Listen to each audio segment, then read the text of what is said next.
Mi suegra llamó a servicios sociales para quitarme a mi hija, pero la trabajadora le encontró pruebas de que ella misma había planeado todo para ganar custodia.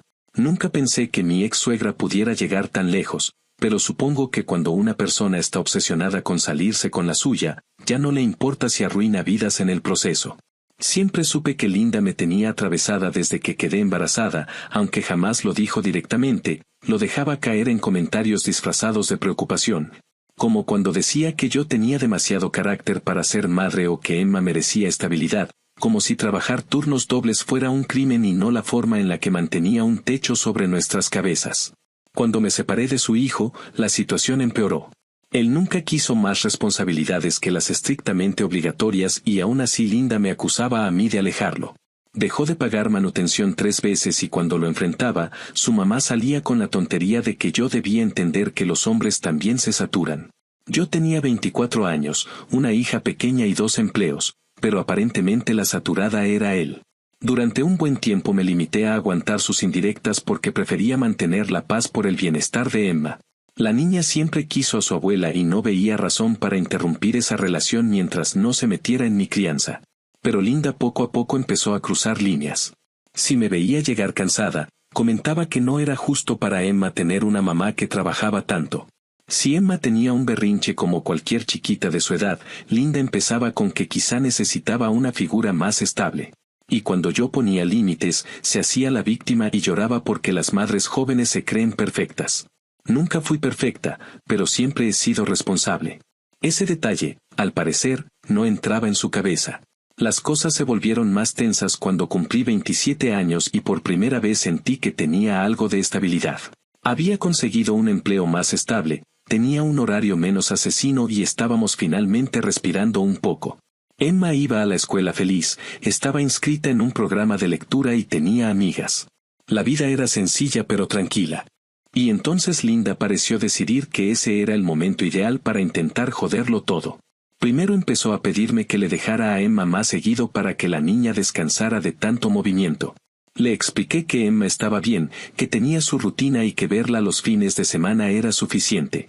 Linda insistió varias veces, alegando que yo necesitaba tiempo para mí, cuando era evidente que lo único que quería era tener a Emma bajo su techo. Cuando le dije que no, se molestó y a partir de ahí su actitud empezó a sentirse diferente, más calculada.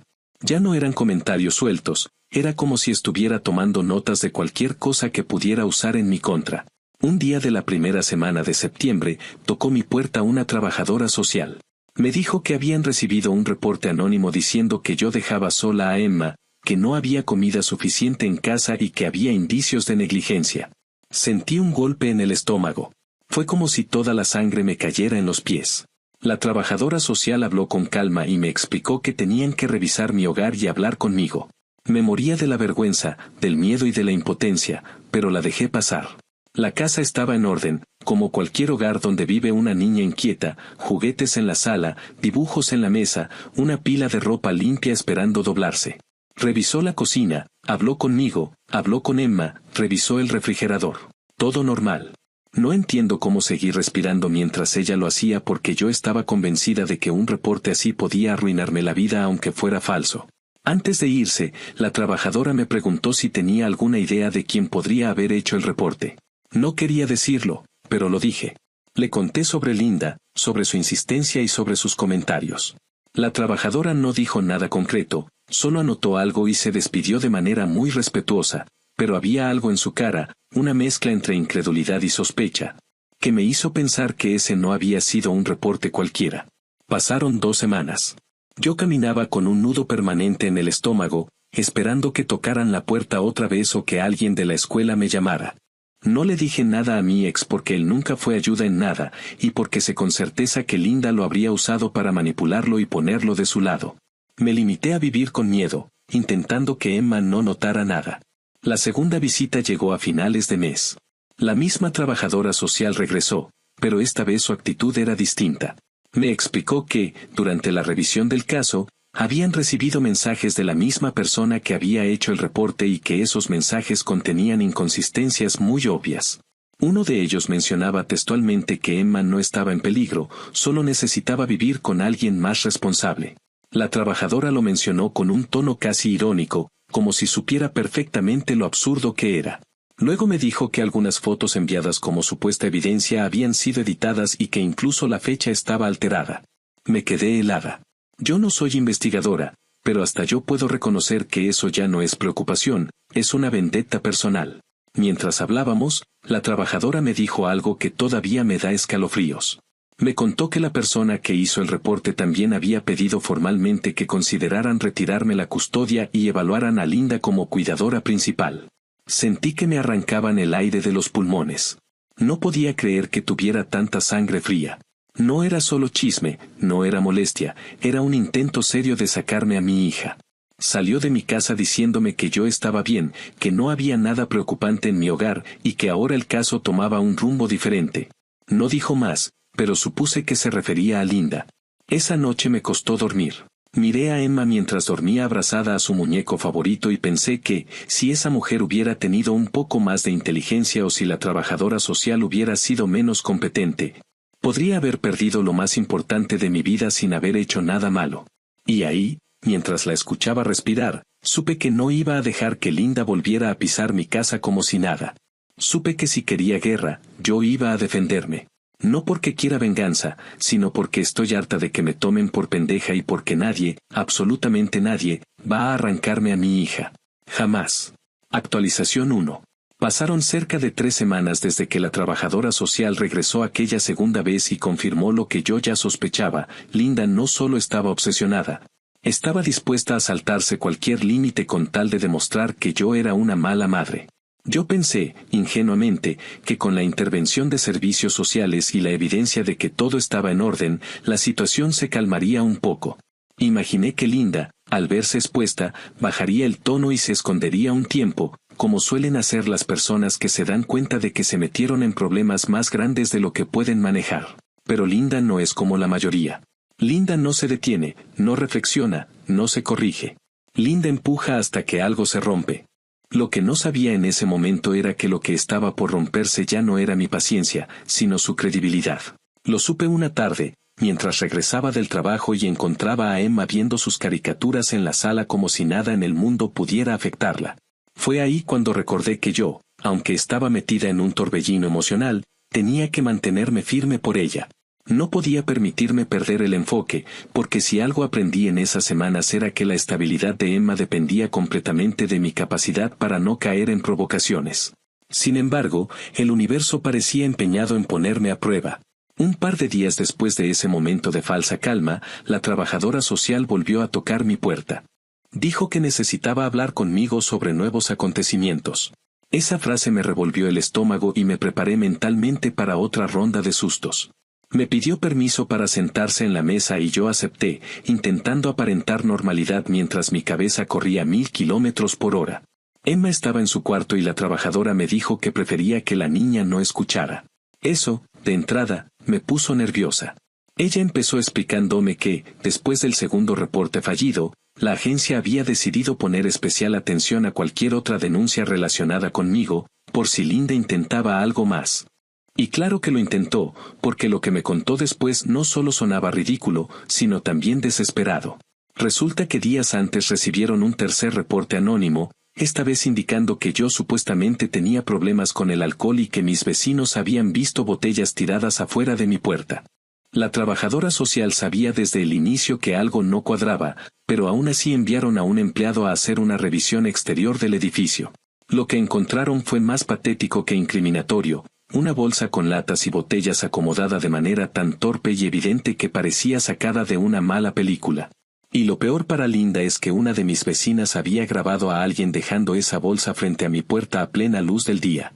En el video se veía claramente su absurda intención de montar una escena. La trabajadora social me dijo que la vecina se había acercado a ellos voluntariamente cuando vio el movimiento extraño. Según relató, Linda llegó con una bolsa llena de basura reciclable, miró alrededor de una manera exagerada, como si fuera invisible, la puso junto a mi puerta. Sacó su teléfono para tomar varias fotos y luego se marchó con la tranquilidad de quien cree que ha logrado la jugada perfecta. Lo más irónico es que la vecina grabó todo sin buscarlo, simplemente porque estaba hablando con su hermana por videollamada y la cámara apuntaba al pasillo. No hubo conspiración, no hubo esfuerzo colectivo, solo mala suerte para Linda y un nivel de estupidez que rozaba lo absurdo. La trabajadora social me aseguró que esta vez ya no quedaba ninguna duda de que Linda estaba manipulando evidencia y enviando denuncias falsas de manera sistemática. Lo que al principio pudo parecer un error o un malentendido, se había convertido oficialmente en acoso. Aún así, lo que más me impactó de esa conversación no fue el reporte falso en sí, sino lo que la trabajadora me dijo después. Me explicó que, en algunos de los mensajes enviados a la agencia, Linda había dejado inconsistencias tan obvias que prácticamente se había delatado sola. Había firmado uno de los correos con un nombre falso que coincidía con el de un personaje de un libro que ella misma recomendó en una reunión familiar hacía años. En otro mensaje, decía conocer detalles que solo alguien de la familia podría saber. Y en una ocasión, sin darse cuenta, escribió desde el número que usaba para comunicarse con Emma, ese mismo que guardé en mi teléfono como abuela Linda. La trabajadora me mostró capturas de pantalla. Ver su nombre ahí, asociado a mentiras tan descaradas y tan llenas de mala leche, me provocó una mezcla entre rabia y tristeza. A partir de ese momento, la agencia dejó de enfocarse en mí y empezó a dirigir sus esfuerzos hacia Linda. Me explicaron que cada reporte anónimo debía ser tomado en serio, pero que cuando se detectaba un patrón de falsificación o manipulación, la atención se desviaba hacia el denunciante. Ese patrón en particular no solo era evidente, sino alarmante. Linda había enviado múltiples mensajes, había fabricado evidencia, había intentado construir una narrativa de que yo no era capaz de cuidar a Emma y, lo peor de todo, había insistido varias veces en que consideraran retirarme la custodia.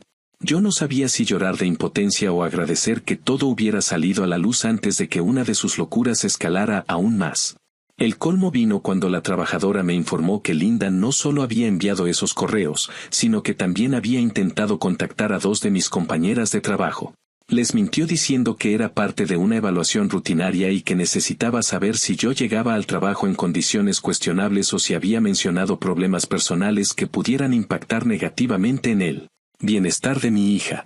Una de mis compañeras, una mujer que apenas me saluda cuando coincidimos en el estacionamiento, sintió que algo estaba raro y decidió no seguirle el juego. La otra, más desconfiada aún, la grabó mientras preguntaba cosas demasiado específicas, como si estuviera buscando señales de algo que solo existía en su cabeza. Ese audio también fue enviado a servicios sociales, y honestamente creo que fue la estocada final.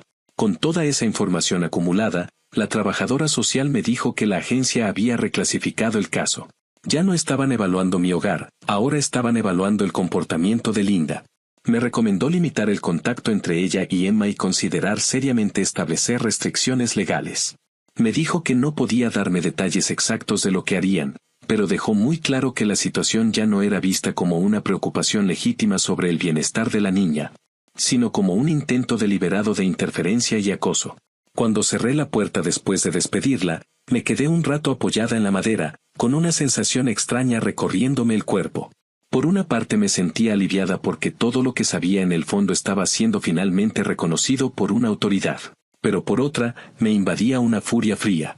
Me molestaba profundamente que alguien que decía querer a Emma hubiera sido capaz de exponerla a una situación tan destructiva. También me golpeó la idea de que, si Linda hubiera sido un poco más lista o si la trabajadora no hubiera sido tan competente, tal vez habría logrado sembrar suficiente duda para poner en riesgo la vida que tanto esfuerzo me costó construir.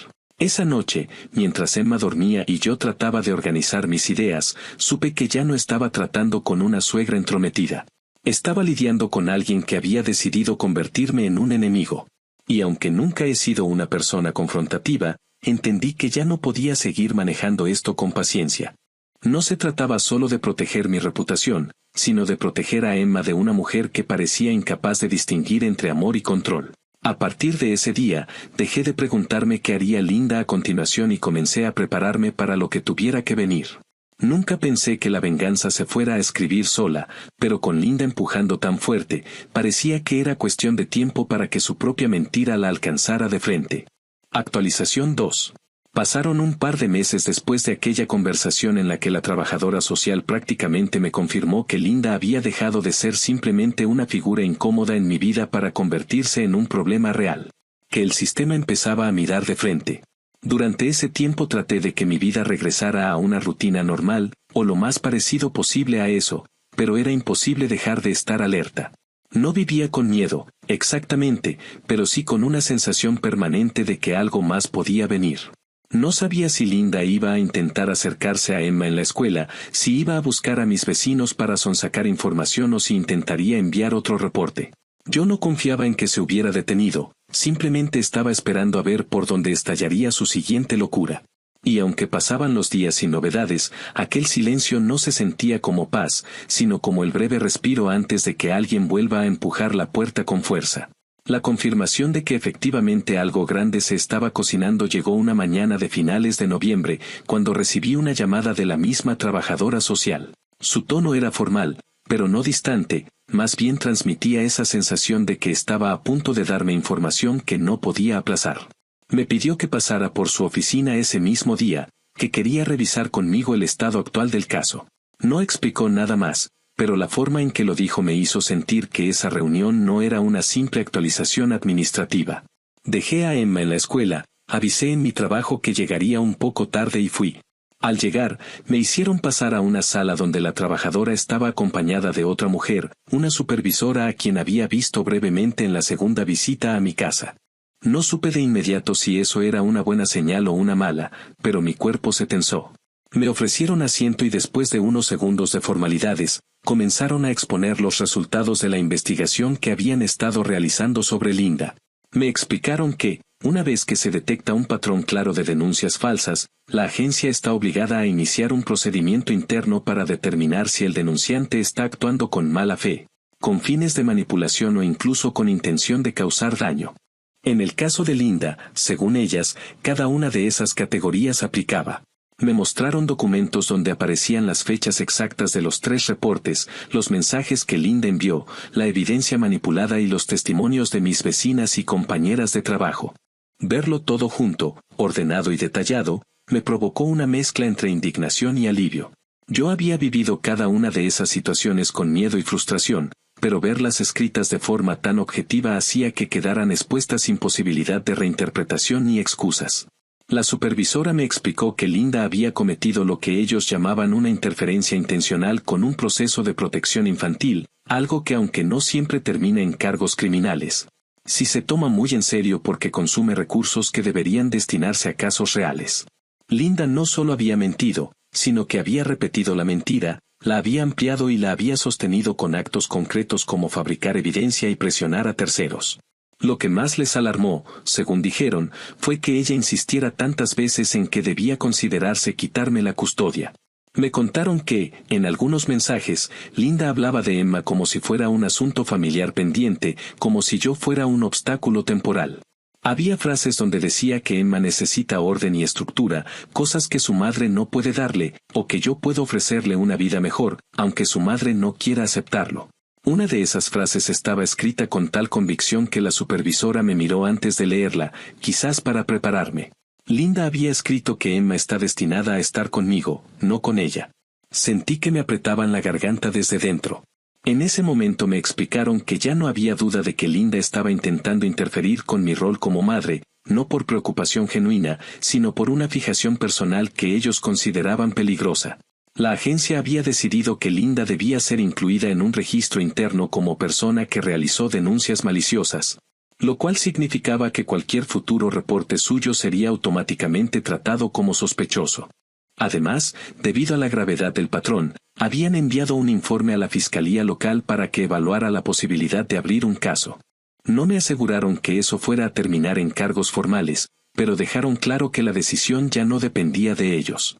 La sola idea de que Linda pudiera enfrentar consecuencias legales reales me produjo una sensación extraña. No era satisfacción, tampoco culpa, era la impresión de que finalmente el mundo estaba viendo lo que yo llevaba años soportando sin que nadie me creyera del todo. Después de esa explicación, vino algo que no esperaba. Me contaron que Linda había sido citada para una reunión formal con ellos días antes. Aparentemente, la reunión se había convertido en un espectáculo vergonzoso.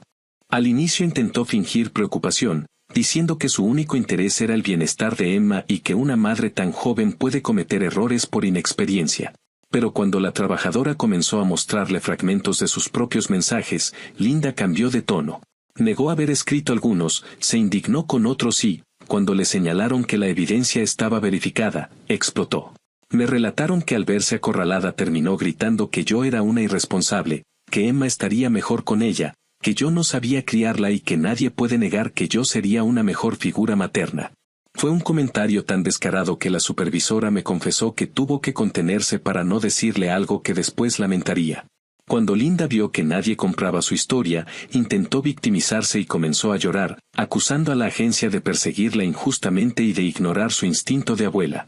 Finalmente, cuando comprendió que la reunión no iba a girar a su favor, dijo que yo estaba conspirando en su contra y salió dando un portazo. A esas alturas yo ya no sabía si reír o sentir lástima. Linda había puesto su obsesión por encima de cualquier lógica y había quedado expuesta de la forma más pública posible. La trabajadora me dijo que, desde ese día, Linda tenía estrictamente prohibido comunicarse con ellos respecto a Emma y que cualquier intento sería reportado. También me recomendaron tramitar una orden de restricción, porque el nivel de insistencia que había mostrado no era normal. Me di cuenta de que la agencia ya no estaba pensando en términos de un conflicto entre dos personas, sino en términos de riesgo. Y eso me confirmó que yo no estaba exagerando ni imaginando nada. Linda había cruzado una frontera que yo ni siquiera sabía que existía. Cuando regresé a casa después de esa reunión, me senté un rato largo en silencio mientras Emma jugaba en su cuarto. Era demasiado para procesar de una sola vez. Me había pasado tantos años escuchando de manera indirecta que yo no era suficiente, que era demasiado joven, demasiado ocupada, demasiado cansada, demasiado lo que fuera. Que de pronto escuchar a dos profesionales confirmar que yo era una buena madre y que la problemática venía del otro lado, me desarmó emocionalmente. Me permitió entender que no era débil por sentir miedo, que no era exagerada por desconfiar y que no estaba loca por creer que Linda quería apropiarse de mi hija. Todo era real. Y ahora estaba documentado, investigado y respaldado. Esa misma noche recibí un mensaje de mi ex. Me escribió diciendo que su mamá estaba devastada, que yo había ido demasiado lejos, que no era necesario involucrar al gobierno y que él quería hablar conmigo en persona para arreglar esto civilizadamente. Ignoré el primer mensaje. En el segundo insinuó que estaba pensando en pedir más tiempo con Emma porque quizá ella necesita distancia para procesar todo. Ese fue el punto en el que sentí que la paciencia que me quedaba se agotaba.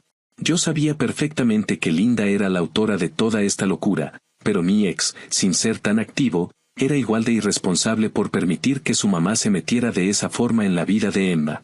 Le respondí con la frialdad que no había usado jamás con él. Le dije que cualquier comunicación futura debía pasar por mensaje escrito, que yo no iba a tener conversaciones improvisadas y que necesitaba consultar primero con un abogado. Su respuesta fue una mezcla de indignación y sorpresa, como si nunca hubiera considerado que yo pudiera ponerle límites. Lo bloqueé inmediatamente después. Durante esa noche, mientras Emma dormía, comencé a sentir que algo se acomodaba dentro de mí. Una especie de claridad. Linda había intentado manipular un sistema completo para quitarme a mi hija, pero su propia torpeza era lo que la había dejado al descubierto. La justicia, por una vez, estaba de mi lado. Pero más allá de eso, yo había dejado de reaccionar con miedo. Había llegado al punto en que la indignación se convertía en determinación. Ya no estaba solo defendiéndome, estaba retomando control. Y entendí que esto no terminaba aquí. Linda ya estaba en caída libre, y aunque yo no había planeado ninguna venganza, la verdad es que parecía que la realidad misma estaba encargándose de ponérsela enfrente. Yo solo debía mantenerme firme y asegurarme de que Emma estuviera protegida. Lo que viniera después sería consecuencia directa de las decisiones de Linda, no de las mías.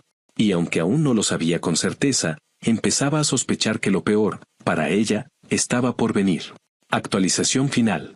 Pasaron cerca de 6 meses desde aquella reunión con la supervisora y la trabajadora social, meses que en teoría deberían haber significado un cierre gradual del conflicto, pero la realidad fue bastante diferente.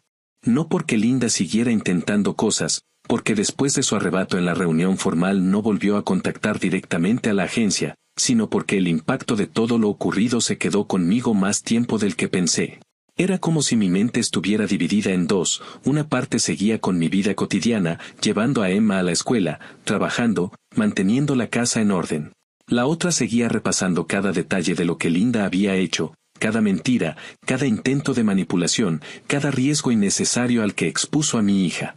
No era resentimiento simplemente, sino una necesidad de asegurarme de que ella jamás volviera a tener la oportunidad de acercarse con malas intenciones. Y aunque yo pensaba que la historia estaba llegando a su conclusión, lo que vino después terminó cerrando el ciclo de una manera tan inesperada que, por primera vez en mucho tiempo, sentí que la vida me estaba devolviendo algo que creí perdido, justicia en el momento exacto. Durante esos meses, mantuve el contacto con mi ex solo para cosas estrictamente relacionadas con Emma. Habíamos acordado días específicos para que la viera y yo cumplía al pie de la letra, más por obligación que por convicción. Él nunca mostró un interés profundo por reparar nada, pero de vez en cuando enviaba mensajes insinuando que yo había exagerado todo el asunto de su mamá y que, en el fondo, ella solo quería lo mejor para Emma. No discutía. Me limitaba a responder con frases prácticas, sin entrar en provocaciones. Sin embargo, había algo en su tono, una mezcla entre negación y dependencia hacia Linda, que me hacía sentir que tarde o temprano él iba a encontrarse con una parte de la verdad que yo no podía explicarle de forma racional. Sabía que debía ver por sí mismo la magnitud de lo que su mamá había hecho, porque de lo contrario seguiría negándose a aceptar que Linda no actuaba desde el cariño, sino desde una obsesión disfrazada de preocupación. Esa oportunidad llegó de una manera que no busqué. A mediados de marzo, en una de las semanas más tranquilas que habíamos tenido en mucho tiempo, recibí una llamada de la trabajadora social. Me dijo que, debido al cierre oficial del caso y la reclasificación de Linda como denunciante maliciosa, el archivo había sido puesto a disposición de las partes legales involucradas, lo que incluía al padre de Emma. Yo no había solicitado nada, pero él sí. Según me explicó, mi ex había pedido acceso a los documentos porque, palabras de él, quería entender qué fue lo que realmente pasó y qué tanto había malinterpretado.